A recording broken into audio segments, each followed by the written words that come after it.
Matthew 10:24 through 42. A student doesn't get a better desk than her teacher. A laborer doesn't make more money than his boss. Be content, pleased even, when you, my students, my harvest hands, get the same treatment I get. If they call me the master, dung face, what can the workers expect? Don't be intimidated. Eventually, everything is going to be out in the open, and everyone will know how things really are. So don't hesitate to go public now. Don't be bluffed into silence by the threats of bullies. There's nothing they can do to your soul, your core being. Save your fear for God, who holds your entire life, body and soul, in His hand. Forget about yourself. What's the price of a pet canary? Some loose change, right? And God cares what happens to it even more than you do. He pays even greater attention to you, down to the last detail, even numbering the hairs on your head. So don't be intimidated by all this bully talk.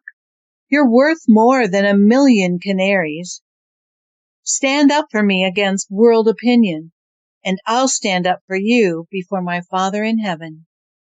If you turn tail and run, do you think I'll cover for you?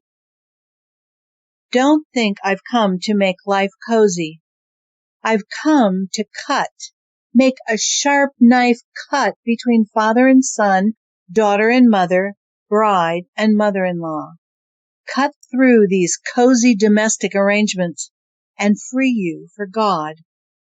Well-meaning family members can be your worst enemies. If you prefer father or mother over me, you don't deserve me. If you prefer son or daughter over me, you don't deserve me. If you don't go all the way with me, through thick and thin, you don't deserve me.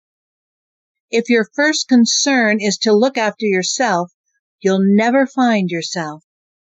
But if you forget about yourself and look to me, you'll find both yourself and me. We are intimately linked in this harvest work.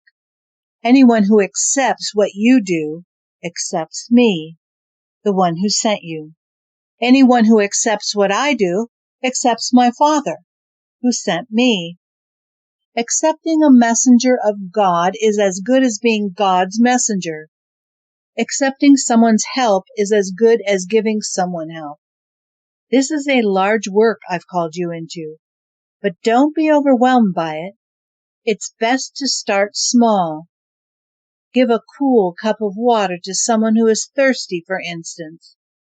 The smallest act of giving or receiving makes you a true apprentice. You won't lose out on a thing.